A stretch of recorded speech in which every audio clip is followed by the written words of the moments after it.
Humans, welcome back to the Culture Gods channel. I'm Mike Nix, the host of the Culture Gods channel and the Herald of the Gods. Hey man, this is the WWE Rundown for this past week, man. So I wanted to do SmackDown and, like I said, Monday Night Raw for the week prior. So I'm just gonna give you a summary of what happened this past week for real.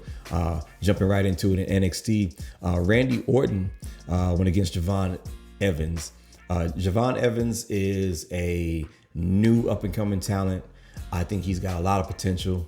He reminds me of one of my homeboys who wrestles locally here in the Midwest St. Louis area.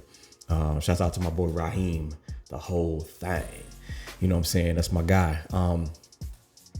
Real good match. There was a little botch in there toward the end where Javon went to go hit his finisher, well, like off the top ropes finisher.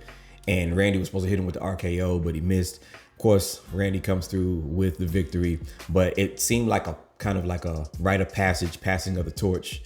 And if I'm not mistaken, I think Randy fought the Undertaker. I think the Undertaker was his like idol, the guy he looked up to. And if I'm not mistaken, I think Javon and Randy, they have kind of like a mentorship type of deal, kind of like how Trick Williams is with Booker T, you know. So seeing that was a really dope match. It was really good to see that young brother get some shine with one of the icons, you know, in WWE. So that was a good match. Yeah, man. Hope to see more from my boy Javon, man. Moving on. So Carmelo Hayes and LA Knight went at it this week. And if you have not watched a Carmelo Hayes match, you are missing out.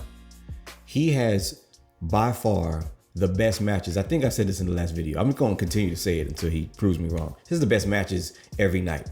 You know, I know we're all out there to see the big names and the superstars like we always are, but the undercard matches, and I hate to call it an undercard match because really none of them are really undercards. These guys are like, you know, generational talents, and they're really good at what they do. All of them deserve they deserve the respect because they're putting their bodies on the line every night. And LA Knight is definitely not an undercard talent.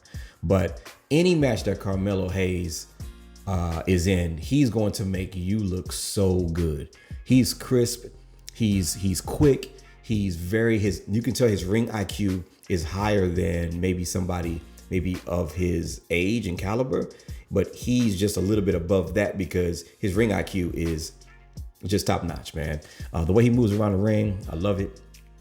I could see how they pushed him, you know, him and Trick were like neck and neck in NXT. And I can see why they pushed Carmelo first before Trick. Trick is holding it down on NXT. I'm not to take anything away from Trick Williams because he is definitely holding it down. But I can see the difference in their in-ring styles, you know what I'm saying? But LA Knight, of course, came through with the victory with that. It was a really good match too. Hope to see more coming from my boy Carmelo Hayes. I hope he gets a belt soon too. You know, I don't want him to take LA Knight's belt, but I hope he does get a belt. So Naomi and Nia Jax, they went at it. That was a decent match, I guess. You know, it wasn't the fight of the night or nothing, or the match of the night, nothing like that. Obviously, some Liv Morgan action happened out there. Rhea Ripley came out. You know what I'm saying? And got her just desserts, of course, like she does every week now. I don't know where this storyline is going for real. It's kind of just every week, like I said, roll the dice with Rhea and Dom and Liv and that whole thing. So I'm excited to see Naomi get some shine for sure. And love Nia Jax as a heel. You know, I think she's holding it down for real as a women's champ. And we'll see when she goes against Liv Morgan at Crown Jewel. That's going to be an interesting matchup for real.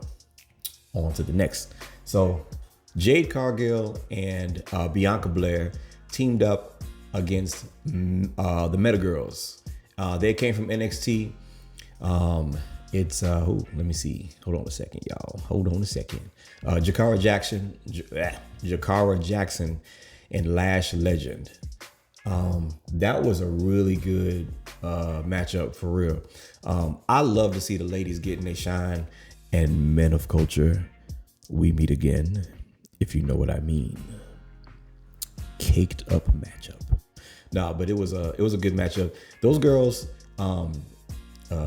Legend and Jackson, they are super talented, you know, and I love to see my sisters doing a thing in the ring at a high clip, you know. And now that they've gotten that push from NXT to WWE, and they're taking on the best of the best with Jade Cargill and Bianca Belair. I still personally believe that Jade Cargill looks more of the part than she actually performs. I'm not saying she's a bad wrestler, but I feel like she definitely ain't no Carmelo Hayes, you know what I'm saying? But I feel like there's still some time for her to kind of work some kinks out. She seems real stiff in the ring still, you know? But she's super strong, she works well with Bianca in the ring. But the Meta Girls did their thing, man. Like, they really held it down. But Jade and Bianca got this finisher, man, that I know WWE will probably like strike my fucking channel down if I show too much. So y'all forgive me. I can't show everything.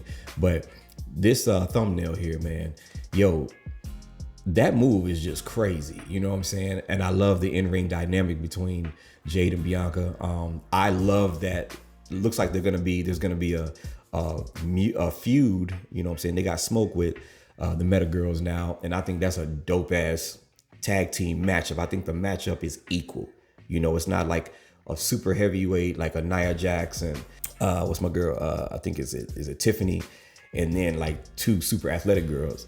It's two teams of super athletic women going together, you know, or you know, battling each other, and I love to see that. So, you know, that was a dope matchup. And hope to see more in the future with them. And of course, the match of the night, Solo Sikoa and Jimmy Uso. Now, Jimmy Uso Roman Reigns has come back, and Jimmy Uso is teaming up with Roman Reigns to try to take Solo Sikoa down and get him up out of there, you know. It looks like, I think they're going to try to bring Jay into the fold, you know, and recreate the bloodline that they had once upon a time, I guess. I know Roman came out this week and Jimmy was like, yo, it's somebody else, you know, we want to bring in that could help us out. And the whole crowd was saying yeet, you know what I'm saying? So, I mean, I think that could be a sign of things to come with Jey Uso, even though he's holding it down as the Intercontinental champion right now, which I absolutely love. You know, he deserves that shit. He's been grinding for a long time. So to see him get his shine independently of everything and just do his thing solo is dope.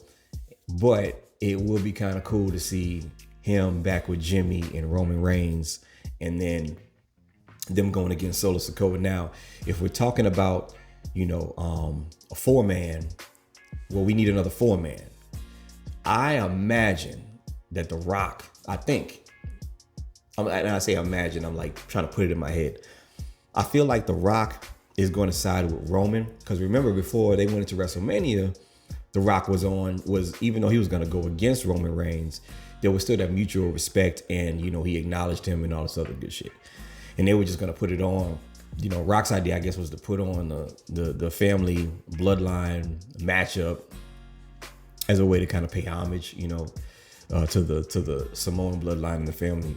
But I think that now that things just kind of got all crazy with the whole finish your story Cody bullshit, now they're stripping Cody away from the title, and you know, the focus now is less about Cody, because Cody's got something going on now with Kevin Owens, which I think I see where this is going. They're gonna take that feud and turn that into something. But the main storyline for me, I think the more exciting one is back in the bloodline.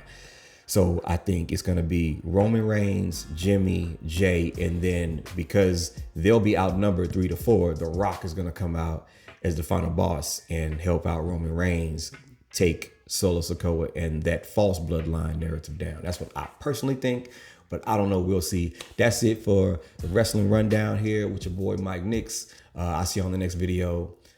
Peace. And pull up. Don't do it for me. Do it for you know who, the God.